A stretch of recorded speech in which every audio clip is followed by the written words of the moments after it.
Hello everyone and welcome to this CEC Gurukul lecture series in mathematics. We continue with our lectures in numerical methods. अभी तक के जो हमारे lectures हुए numerical methods उनमें हमने ये देखने की कोशिश की कि numerical methods का subject matter क्या है. And we saw that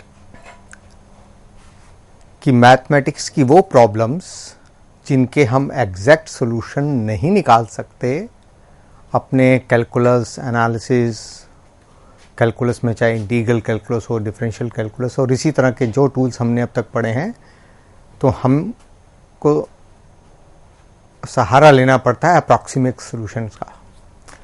तो उस केस में न्यूमेरिकल मेथड्स हमें ऐसी टेक्निक्स देते हैं, न्यूमेरिकल एनालिसिस भी इसको कहते हैं, जिससे हम अपने एग्जैक्ट सॉल्यूशन के जितना अप्रॉक्सीमेट हो सकें आ जाएं और हमारा सॉल्यूशन एग्जैक्ट तो चाहे ना हो, लेकिन हम जितनी एरर टॉलरेट कर सकते हैं उतनी एरर तक हम उस सॉल्यूशन के करीब आ जाएं. और हमने देखा कि one of the most important concept in numerical method is algorithm. तो हमने पिछली क्लास में एल्गोरिथम्स के बारे में कुछ बात की थी and we actually saw an algorithm also. आज हम इसमें कंटिन्यू करते हैं. हमने जो एग्जांपल पिछली बार लिया था एल्गोरिथम्स का, वो था कि एक स्टैटिस्टिक्स की प्रॉब्लम थी, बहुत सिंपल प्रॉब्लम जो स्कूल लेवल पर हम सब करते आए हैं. क्या है? Given any set of values, say we are given n values x1 x2 xn, how to find its mean and standard deviation. ये प्रॉब्लम 6, 7th, 8th क्लास में हम शुरू कर देते हैं और पढ़ते हैं. लेकिन यहाँ पर जो हमारा पर्पस था इसको लेने का कि एक वेल नोन प्रॉब्लम उसको एल्गोरिथमिक फॉर्म में हम कैसे लिखें और उसको कैसे इम्प्लीमेंट करें, क्योंकि जो सेंट्रल पार्ट है न्यूमेरिकल मेथड्स का, द सेंट्रल कंसेप्ट है वो एल्गोरिथम्स हैं. तो हम अब देखते हैं कि एल्गोरिथम 1 को हम कैसे इम्प्लीमेंट करें. एल्गोरिथम 1 वो एल्गोरिथम थी जो अभी स्टैटिस्टिक्स की एल्गोरिथम मैंने आपको बताई, लेकिन फिर भी हम इसको एक बार रिविजिट कर लेते हैं और जो एल्गोरिथम हमने लिखी थी उसको we rewrite once again as a step by step procedure. अगर हमें डिफाइन करना हो कि एक एल्गोरिथम क्या होती है, तो किसी भी टास्क को करने के लिए, चाहे वो मैथमेटिकल हो या नॉन मैथमेटिकल, उसके लिए जो हम एक स्टेप बाय स्टेप प्रोसीजर करते हैं उसको हम एल्गोरिथम कहते हैं. तो हम अपने इस एल्गोरिथम को स्टेप्स में जब हमने डिवाइड किया था, तो उसमें सबसे पहले था कि आपको गिवन वैल्यूज़ हैं x1 x2 xn, वो हमें मालूम होनी चाहिए.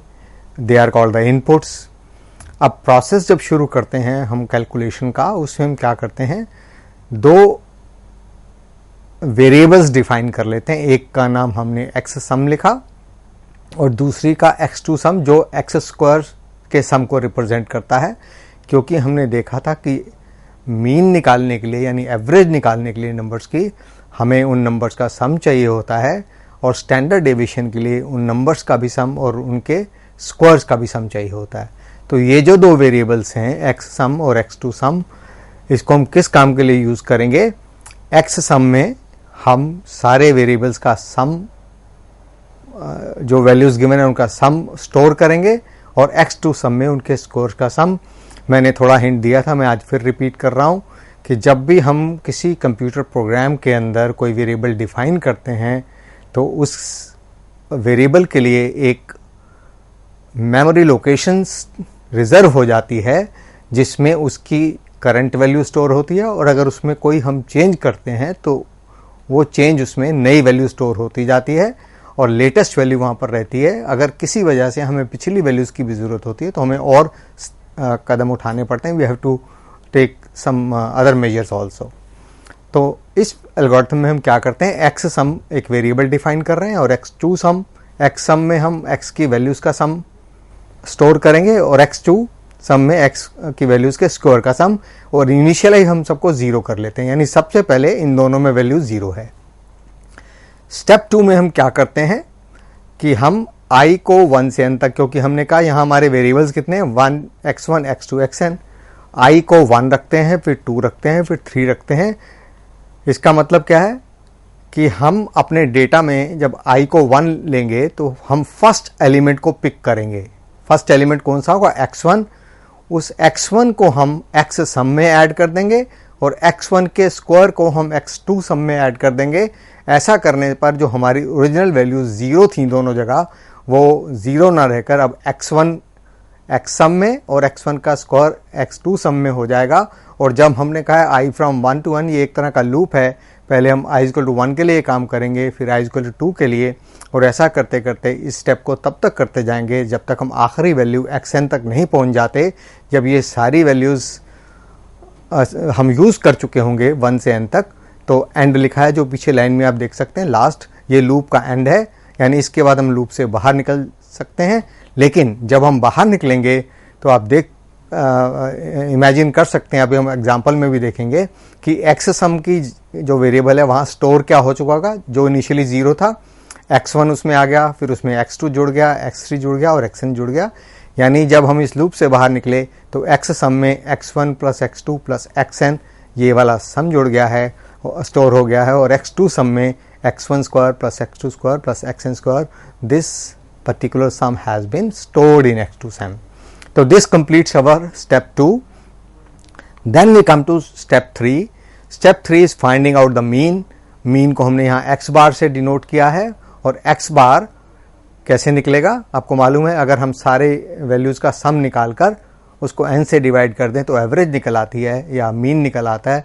तो पिछले स्टेप में हम xm निकाल चुके हैं, इस स्टेप में हम सिर्फ n से डिवाइड करते हैं, और स्टेप 4 में हम स्क्वायर रूट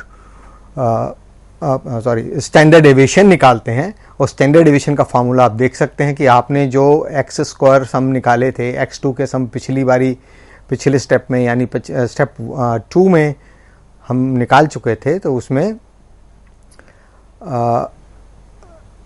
उस x2 सम को n से मल्टीप्लाई करना है, फिर xm का स्क्वायर करके सब्ट्रैक्ट करना है। ये फार्मूला आपको ऑलरेडी मालूम है, और जो भी प्रोसेस है हमारा डिवाइडेड बाय n × n-1 और उसका स्क्वायर रूट ले लेना है। तो यानी थर्ड और फोर्थ स्टेप में हम कैलकुलेशन कर रहे हैं मीन की और स्टैंडर्ड डेविएशन की on the basis of the values of x sum and x square sum we have obtained. और फाइनली जैसा कि मैंने बताया था, किसी भी एल्गोरिथम के 3 पार्ट्स बहुत इंपॉर्टेंट होते हैं। नंबर 1 इनपुट्स क्या हैं, नंबर 2 उसका प्रोसेस क्या है, कैलकुलेशन का प्रोसीजर क्या है। तो हमारे पहले 2 स्टेप्स यहाँ तक कंप्लीट हो चुके हैं। फिर हमें अल्टीमेटली आउटपुट चाहिए। अगर हम आउटपुट नहीं ले सकते तो उस एल्गोरिथम का कोई फ़ायदा नहीं होगा। तो आउटपुट में जो x बार की लास्ट वैल्यू स्टेप 3 में निकली होगी और जो स्टेप 4 में स्टैंडर्ड डेविएशन की वैल्यू निकली होगी, उसको हम आउटपुट देते हैं और हमारी ये जो है एल्गोरिथम कंप्लीट हो जाती है।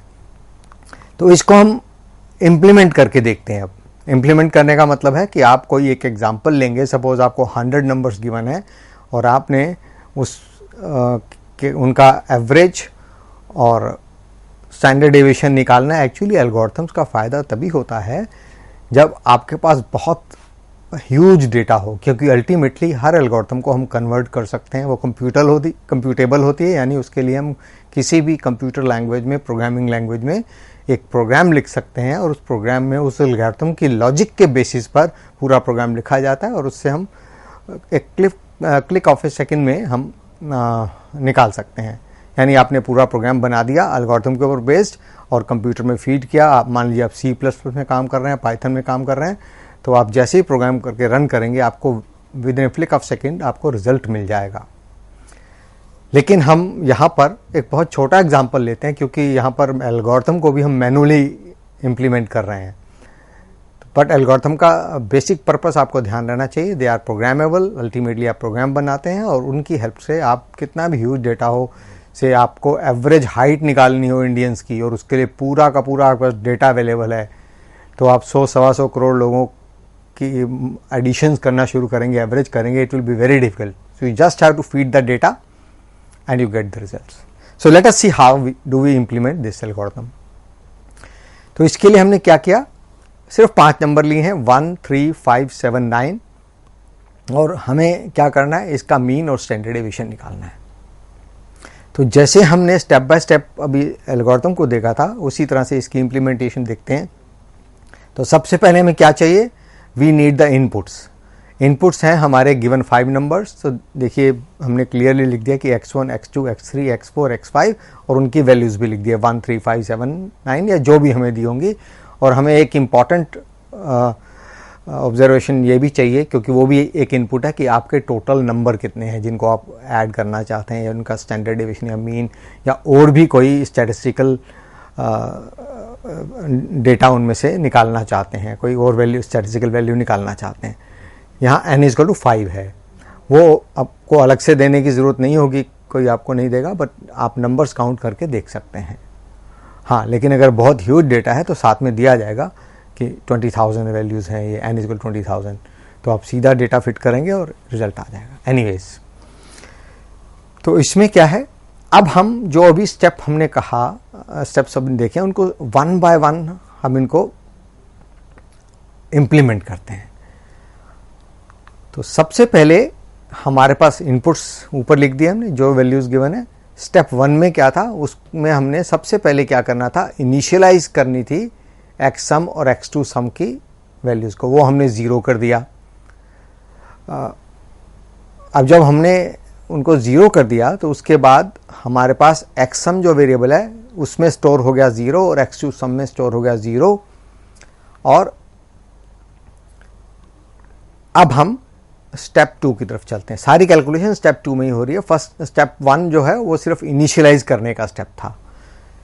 अब ऊपर जो बॉक्स दिख रहा है उसमें मैंने, ताकि जो हम यहाँ कर रहे हैं वो स्टेप 2 पीछे चला गया, तो मैंने यहाँ पर भी लिख दिया है कि स्टेप 2 में आपको क्या करना है, i से लेकर i की वैल्यू 1 से लेकर n तक करते हुए हमें xi को ऐड करते जाना है x सम में, और xi स्क्वायर में xi स्क्वायर को ऐड करते जाना है x2 सम में। तो हम इसको बहुत डिटेल में देख रहे हैं।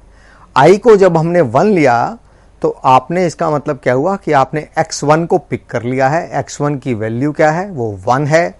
तो x सम की वैल्यू ओरिजिनली क्या थी, अभी तक वो 0 थी। आपने उसमें x1 की वैल्यू यानी 1 ऐड कर दिया और ये x सम की नई वैल्यू 1 हो गई। यानी x सम में जो स्टोर हो रहा था 0, उसकी बजाय अब 1 स्टोर हो गया है। Similarly we do the same thing with x2 sum. हमने first element we picked up is x1 which is equal to 1.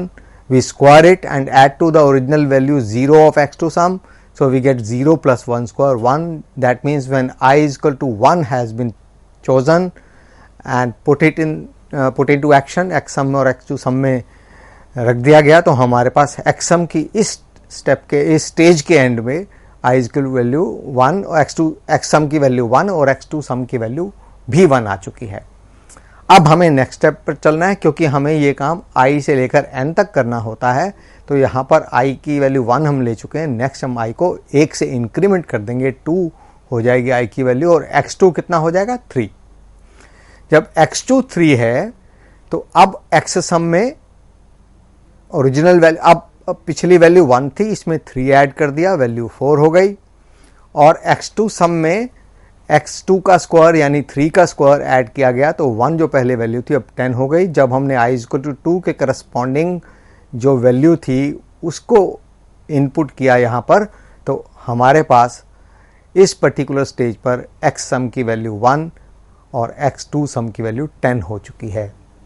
पर अभी हमारा इस स्टेप का काम ख़त्म नहीं होगा, क्योंकि ये तब तक ख़त्म नहीं होगा जब तक कि हमारा लूप पूरा नहीं हो जाएगा। लूप का मतलब है i को 1 पुट कर रहे हैं, 2 पुट कर रहे हैं, n तक कर रहे हैं। यहाँ पर n हमारा 5 है, तो अब हमें चलना है i = 3 पर। i = 3 पर आप देख सकते हैं कि x3 की वैल्यू 5 है, तो x सम में फिर से हमने 5 ऐड कर दिया, और x2 सम में 5 का स्क्वायर, x सम की अभी तक की वैल्यू 4 थी, उसमें 5 ऐड होके 9 हो गया। x2 सम की अब तक की वैल्यू 10 थी, उसमें 5 का स्क्वायर ऐड होके 35 हो गया। I think this is pretty clear. Similarly when you come to i = 4, i = 4 के करस्पॉन्डिंग x4 की वैल्यू 7 है, तो we will add 7 to the previous value of x sum and 7 square to the previous value of x2 sum. So when i = 4 stage we cross, जब इससे हम बाहर निकलते हैं, तो x सम की वैल्यू 16 और x2 सम की वैल्यू 84 आ जाती है। पर अभी भी ये हमारा स्टेप 2 कंप्लीट नहीं हुआ है, क्योंकि i = 5 अभी बचा हुआ है। तो हम i = 5 के करस्पॉन्डिंग जो वेरिएबल है x5 जो वैल्यू है वो चूज़ करते हैं, वो 9 है। तो x सम की पिछली वैल्यू 16 में 9 ऐड करके 25 और x2 सम = 84 + 9 स्क्वायर = 165।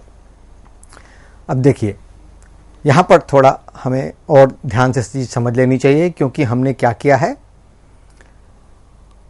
हम एक एक करके वैल्यूज़ उठा रहे हैं। स्टूडेंट्स कई बार ये सवाल पूछते हैं कि हम तो सबको एक साथ जोड़ सकते हैं, पर वैसे कोई भी, मैं कभी क्लास में ये भी पूछ लिया, अच्छा मुझे जोड़ के दिखाइए 1 से लेकर 10 तक और बोल के जोड़िए। तो स्टूडेंट कैसे जोड़ना शुरू करता है, 1 + 2 = 3, 3 + 3 = 6। हमें एक्चुअली 2 नंबर से ज़्यादा जोड़ना नहीं आता, हमें 100 नंबर भी जोड़ने हैं तो एक एक करके 2-2 करके जोड़ते हैं। तो हम उस बेसिक प्रिंसिपल पर स्टिक कर रहे हैं। हाँ, ये अलग बात है, हम अनकॉन्शियसली जोड़ते चले जाते हैं कि हम कहते हैं 25 नंबर जोड़े हैं, बट अल्टीमेटली आपने एक स्टेप में 2 ही नंबर जोड़े हैं। और जब आपने कंप्यूटर को डायरेक्ट करना हो, कंप्यूटर अपने आप कुछ नहीं सोचता, आप जो डायरेक्ट करते हैं वही करेगा। तो जब आप किसी भी एल्गोरिथम को इम्प्लीमेंट करेंगे कंप्यूटर पर एक प्रोग्राम की तरह से, जब वहाँ कोई बताने वाला नहीं होगा कि इसका सम क्या होता है और पहले किसको लेना है, बाद में आपने जो डायरेक्शन दी हुई है वो उसको कर लेगा, जो कमांड दी है उसको एग्जीक्यूट करेगा। तो वो यही करेगा, एक एक करके नेक्स्ट उठाएगा और करता चलेगा। That is more systematic.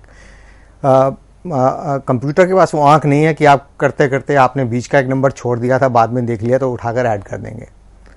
तो प्रोग्रामिंग लैंग्वेज और कंप्यूटर लैंग्वेजेस में एक ये मेजर डिफरेंस है। जो नॉर्मल लैंग्वेजेस होती हैं, प्रोग्रामिंग लैंग्वेज और ह्यूमन लैंग्वेजेस जो होती हैं, जिनको हम नेचुरल लैंग्वेज बोलते हैं, English, Spanish, German, Hindi, anyone, इसमें बोलने वाला अगर एक बात इधर उधर कर दे तो दूसरा मतलब समझ लेता है। पर अगर आपने कंप्यूटर में वो इंस्ट्रक्शन नहीं दी जो होनी चाहिए, उससे कुछ डिफरेंट देंगे तो कंप्यूटर समझेगा नहीं। इसीलिए एल्गोरिथम डिज़ाइन किए गए हैं कि हम बिल्कुल प्रिसाइज इंस्ट्रक्शंस दे चुके हैं। एनीवेज, अब इस स्टेज के बाद हमारा ये लूप कंप्लीट हो गया है, स्टेप 2 कंप्लीट हो गया है और हमारे पास x सम की वैल्यू 25 और x2 सम की वैल्यू 165 आ चुकी है। अब हम तैयार हैं स्टेप 3 में जाने के लिए, यानी स्टैंडर्ड डेविएशन। और स्टेप 3 और स्टेप 4 को एग्जीक्यूट करने में स्टैंडर्ड डेविएशन की वैल्यू और मीन की वैल्यू हम निकाल सकते हैं। तो आप देख सकते हैं स्टेप 3 में है, स्टेप 3 और स्टेप 4 आप कंबाइन भी कर सकते थे, पर क्योंकि मैंने यहाँ अलग अलग लिखा है तो स्टेप 3 जो है x बार है। x बार में क्या करना था, टोटल वैल्यू जो x सम में अब तक आ चुकी थी, लास्ट वैल्यू वो 25 थी, उसको 5 से डिवाइड किया, वैल्यू 5 आ गई। और स्टैंडर्ड डिविएशन जिसको हम s से डिनोट कर रहे हैं यहाँ, उसके फार्मूले में हमने वैल्यूज पुट कर दी। उसमें सब्स्टिट्यूट आपको x सम भी करना पड़ा और x इसके स्क्वायर का सम जिसको हमने x2 सम से रिप्रेजेंट किया वो भी सब्स्टिट्यूट करना पड़ा। और करने के बाद जब हमने स्क्वायर रूट लिया तो वैल्यू 3.165 आ गई और ये आउटपुट दे दिया गया। हमारी कंप्यूटेशन कंप्लीट हो गई, हमारी एल्गोरिथम कंप्लीट हो गई। We were given some input, उन इनपुट्स को यूज़ करके पूरा प्रोसेस करके हमारा आउटपुट बाहर आ चुका है। यही एक एल्गोरिथम का पर्पस होता है। एल्गोरिथम को आप एक मशीन की तरह समझ लें कि जिसमें ऊपर से आप इनपुट जाएंगे, डालेंगे और बाहर से उसका आउटपुट निकल आएगा। बीच में उसके ब्लेड्स हैं जो प्रोसेसिंग करती हैं किसी भी तरह का। तो एग्जैक्ट प्रोसेसिंग हो तो हमें एग्जैक्ट डिफाइन करना पड़ेगा। एल्गोरिथम का एक फ़ायदा और भी होता है कि किसी एक ने किसी प्रॉब्लम को सॉल्व करने का जो मेथड डिज़ाइन किया, जो उसका step by step procedure design किया, उसको कोई और भी पढ़ेगा कहीं और बैठा हुआ भी, तो उसको वो ठीक समझ में आ जाए। उसमें एम्बिग्यूटी हम नहीं छोड़ते। तो जितनी क्लियर और अच्छी आपकी एल्गोरिथम होगी उतना ही अच्छा रिजल्ट आएगा। अच्छी का मतलब ये भी होता है कि आपके पास मान लीजिए एक काम को करने के लिए 4 एल्गोरिथम्स हैं और हर कोई अलग अलग टाइम लेती है, तो हम सोचेंगे कि हमें मिनिमम टाइम में रिजल्ट लगे। अब कई स्टूडेंट से पूछते हैं कि मिनिमम टाइम क्या, टाइम का इसमें कितना फ़र्क पड़ता है। आप देख सकते हैं अगर आपको 10 एडिशंस करनी है तो फ़र्क नहीं पड़ता, लेकिन आपको से 20,000 मिलियन एडिशंस करनी है देन और मल्टीप्लिकेशंस भी इन्वॉल्व हैं, डिविजन्स भी इन्वॉल्व हैं, डिफरेंट ऑपरेशंस इन्वॉल्व हैं, देन टाइम मैटर्स। तो बड़े बड़े सुपर कंप्यूटर्स में कई प्रोसेसर एक साथ काम करते हैं, जिसको हम पैरेलल कंप्यूटिंग करते हैं और कहते हैं, और उससे ये काम होता है। बट एनीवेज अभी हम अपने सब्जेक्ट पर ही स्टिक करते हैं। तो ये हमारे पास एक एल्गोरिथम हमने देख ली कैसे इम्प्लीमेंट हुई। तो इसका कंक्लूजन हमारे सामने क्लियर है कि हमें जो डेटा गिवन था उसका मीन 5 है और s इक्वल टू 3.162, ये हमारी रिजल्ट आ गया। न्यूमेरिकल मेथड्स में हम नॉर्मली डेसिमल्स में बात करते हैं और हम हर बारी 2-3 डेसिमल से काम नहीं चलता, हमें कई बारी और भी ज़्यादा डेसिमल पॉइंट तक बात करनी पड़ती है, क्योंकि जो हमारे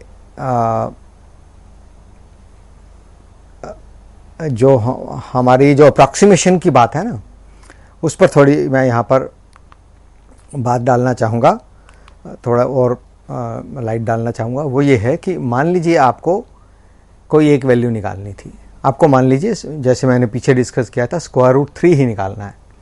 √3 आप कहाँ तक निकालेंगे? 3 प्लेस, वो क्योंकि एक इरेशनल नंबर है, इरेशनल नंबर है तो उसकी इरेशनल नंबर की पहचान क्या होती है? वो एक ऐसा डेसिमल होता है, यानी जब उसको डेसिमल में कन्वर्ट करेंगे ना तो वो टर्मिनेट होता है ना रेकर करना शुरू होता है।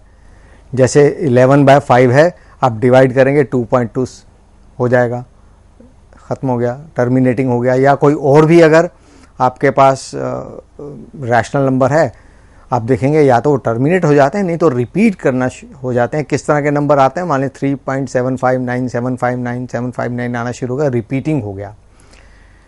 तो रैशनल नंबर्स वो डेसिमल्स होते हैं जो या तो टर्मिनेट हो जाएं उनके डेसिमल एक्सप्रेशन या रिपीट हों, लेकिन इरेशनल नंबर्स वो होते हैं जिनके डेसिमल एक्सप्रेशन ना तो रिपीट हों और ना टर्मिनेट हो। अब बताइए √3 अगर इरेशनल नंबर है तो ख़त्म तो होगा नहीं, it will neither terminate nor will repeat. तो आप इनफाइनाइट डेसिमल प्लेसेस तक तो वैल्यू निकालते नहीं जा सकते, आप निकालते रहिए 25 डेसिमल तक, 250 तक, 2500 डेसिमल तक निकलती जाएंगी वैल्यूज़ तो। But you have to stop somewhere.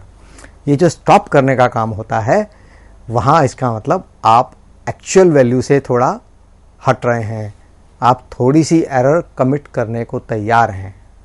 तो सवाल ये होता है कि आपको कितनी एरर परमिटेड है, ये डिपेंड करता है आपकी एप्लीकेशन क्या है।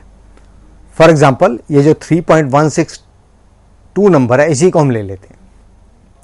मान लीजिए 3.162 इंटू 1000 कितना हो जाएगा? 3162।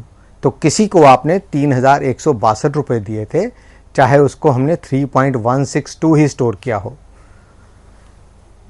तो अगर लिखते हुए 3.162 के बजाय 3.16 हो गया और जब आपने मल्टीप्लाई किया 1000 से पेमेंट वापस करते हुए तो 3160 3160 हो जाएगा, क्योंकि 2 डिजिट मिस हो गया। आपने वापस कितने करने थे? 3162। तो कोई फर्क नहीं पड़ा। लेकिन अगर 3.162 इंटू 10, मान लो इसके आगे 10 जीरो और होने थे, तो उस समय क्या आप लास्ट 2 डिजिट को, जो जिसने पैसे वापस लेने हैं, वो छोड़ना पसंद करेगा? कि अगर 3162 के बाद सपोज 10 जीरो और हैं, मान लीजिए कुछ 31 मिलियन है और आप 2 छोड़ दें तो उसका कई लाखों का नुकसान हो जाएगा। This will not be. तो प्रॉब्लम टू प्रॉब्लम कितनी अप्रॉक्सीमेशन चाहिए वो बड़ी इंपॉर्टेंट होती है। तो इसलिए आगे हम देखेंगे कि जब भी हम कोई न्यूमेरिकल मेथड यूज़ करके, न्यूमेरिकल टेक्निक यूज़ करके कोई कैलकुलेशन करेंगे, हम ये मानकर चलते हैं कि वो एग्जैक्ट नहीं है। एग्जैक्ट नहीं है तो अप्रॉक्सीमेशन होगी, अप्रॉक्सीमेशन है तो हम कितनी अप्रॉक्सीमेशन टॉलरेट कर सकते हैं, हम आगे के मेथड्स में 2-3 क्लास बाद देखेंगे कि जब हम एक्चुअली एरर भी कैलकुलेट क्या करेंगे कि हमारी वैल्यू आनी चाहिए थी और कैलकुलेट होकर इतनी आ रही है। So therefore there must be some error. Error calculation is an important part of numerical methods. So today we stop here for this lecture. We'll continue with algorithms in our next lecture too. Thank you.